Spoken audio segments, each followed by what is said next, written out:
YouTube, this is Bjorn with Hearth and Heathenism here. Today I'm going to be making my mead. It's going to be a green chili mead with the green chili we roasted previously. So what I did with that is I just cleaned one chili pod and threw it in some water, a gallon of spring water, let it sit for a few days. Now I'm going to actually make the meat itself and combine all the ingredients. The reason why I put the green chili pod in the water itself and not the meat is because the capsaicin might destroy the yeast, and not only that, it might impart a bad flavor. So I'm experimenting right now. Green chili wine is a popular thing in New Mexico, so is green chili beer. So I decided to make a green chili mead. I don't know if anyone has made that before, but I'm giving it a go right now. So I'm going to set this down and show you what all my ingredients and all the tools I'll be using basically. So what I got here is an empty glass carboy, or gallon. This one came from a cheap wine that I've been reusing for making mead. I got one of these. This is to attach with the bubbler. These are pretty cheap. I think I got this for like $1. Same with this. I use a sanitizer called One Step, which I've been sanitizing all this with. You want to sanitize everything you use that's going to be touching the honey or any other of the ingredients that's going to go in there. You want to sanitize your counter too. Then you're going to use this 1/4 teaspoon, because most of the stuff I need to add in there is 1/4 or at least 1/2, or at the most 1/2. I'm going to use a funnel. I'm going to use a strainer to strain out the green chili as I'm pouring the water in. I got here some yeast energizer. Now the recipe that I've been using doesn't really call for yeast energizer or yeast nutrient, but I like to put a little bit in before I start, just to help the yeast grow a little bit more. And then we got some acid blend and some pectic enzyme. Now you don't have to use all these things. I just do because it guarantees that my yeast is going to start. And let me just adjust this here. It's going to guarantee my yeast is going to start. Oh yeah. But there's recipes where you can just use raisins, oranges, and I think that's about it. And that basically will give nutrients to the yeast. I also got this. 3 pounds of local mesquite raw unprocessed honey. That's important. 3 pounds of it. A dry is 2.5 pounds. If you want to make dry meads, 2.5 pounds. Sweet meads are 3.5. I always go in the middle because I can never find a jar of just 3.5. So I just get a jar of 3 pounds and just use that. It's not as sweet as a sweet mead, but whatever. Like, if you want sweet mead, then I ain't your guy. I'm going to be using this. This is it's a hydrometer. It measures the specific gravity. It's important to do this because then when you subtract the totals of when it starts from when it ends, usually when it ends it's supposed to sit around a 1.1. Basically the consistency of water, the viscosity of water. And these are pH strips. Now when your meat is done, to tell it's done, you want it to sit around between 3.2 and 3.6. That's how you tell it's done. Now, an important thing here is this is going to be hard as shit to get in there because it's going to be thick and viscous. What you do is you put this whole thing in a pot of boiling water and it loosens it up and it makes it easier to pour. So I'm going to go do that now and I'll be right back. So I just do that right there. Make a boiling water. If you have a larger pot that can fit the whole thing, that'll be awesome, but I make do with what I have. So here's the water, and as you can see the green stuff in there, that's green chili. So I let this sit actually for 2 weeks. The reason why is because the first week I would tasted it and didn't taste like green chili at all. Now it tastes like green chili. It has that spiciness to it, but it's not overpowering. Especially when I add it with the honey and all the other ingredients, it's not going to be overpowering, and that's a good thing. Let's see here. So what I'm going to do is add some water already to this. This way the honey, this is going to be a difficult part, but whatever, you make do with what you have. So the honey is just not sitting at the bottom all the way. The important thing about it is you don't want the green chili in it itself.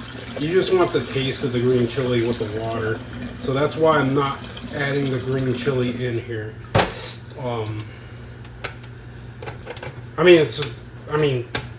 don't know. There's not really much to say about it because there's no green chili meat making guide or recipe. This is just what I'm doing off the cuff. But you know, you tend to not want chunks of shit and floating around. Sometimes it gets moldy. Like I think the most amount I had something in my carboy was, the longest time was probably a couple months, and then I start throwing, I rack it and throw that shit out. A lot of people will keep it in for like the whole fermentation process. I'm kind of worried about that, but you know, to each his own. I'll see you in a minute. I realized I didn't sanitize the spoon, so I went ahead and do that. If you have a rubber spatula, that works the best, because then you can scrape it, scrape whatever gets a residual in here. But I don't have one right now. I don't know where there is one, so let's just hope this works out. So I'm gonna start trying to spoonful some of this in. It looks like it loosened up a little bit. You want to keep some water left over so you can just dump it in there. If you need to, you can just pat this stuff in or down. So I'm going to keep doing this. I mean, you kind of get the gist of it. Honey goes in the funnel, funnel goes in there, and water washes it down. So I'll be back in a second.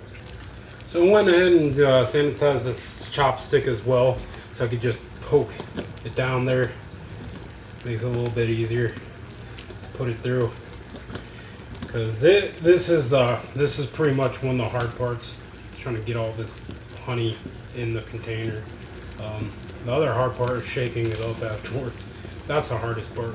But I'll be back in a second once I get this all done.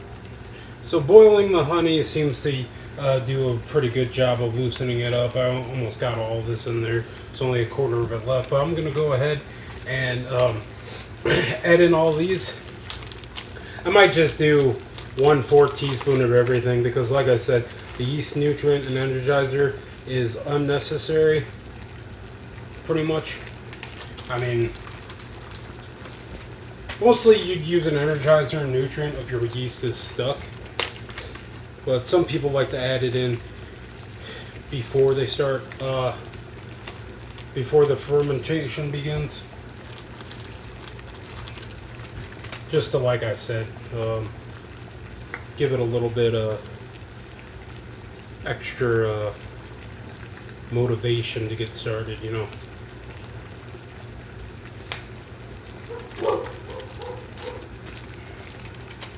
Now we use the yeast nutrient. Not gonna lie, I think it's either this or the energizer. Let's see. No, it's definitely these. This is made of urea, so it smells like piss. Be forewarned. That's what basically that's why it's called urea.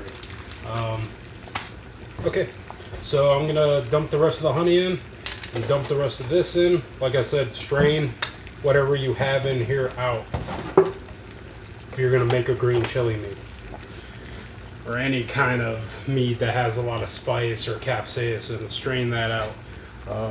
But you know, play it by ear, take it case by case. I'll see you in a bit. Got the rest of the honey in there. There's a lot of goopy parts and stuff, but you know, I'm gonna wash that down. I'm gonna shove it down with that stick, that chopstick. Also, put some water in here and rinse it out and throw it back in. Throw it in here because then getting the residual honey. That's what I usually do. Also, cool things about getting natural organic shit is you get a free mason jar.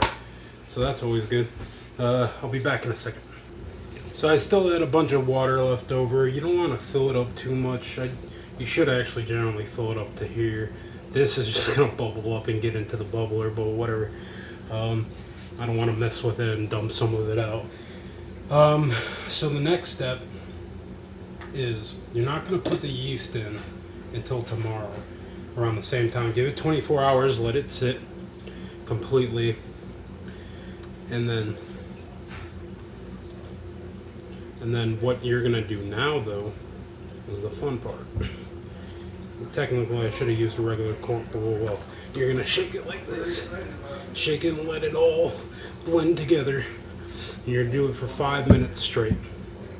So that's the so considering that, 5 minutes straight, shake it until it's all blended together. Let it sit for 24 hours, and then you add the yeast in. But other than that, that's pretty much it. Every week or so, you better want to check on it. There's like a inch of sediment down there. That's called the lees. That's when I usually rack it, once it gets to an inch. And then after that, you generally keep checking it every month. Leave it alone. Don't open it up. Don't smell it. Don't take don't taste it and all that. You want to leave it alone and forget about it generally. But check up on it once in a while. So I'm going to check, after I shake this up, I'm going to check the specific gravity once it's all blended. And then I'm going to check the pH. And then I'm going to write that down. And then when I think it's done, then I'm going to check the specific gravity and the pH again and see. It should drop. Both of them should drop. But yeah, any questions, just post them in the comments and I'll be happy to answer them. This is Bjorn again, signing off from with Hearth and Heathenum. Good luck, YouTube.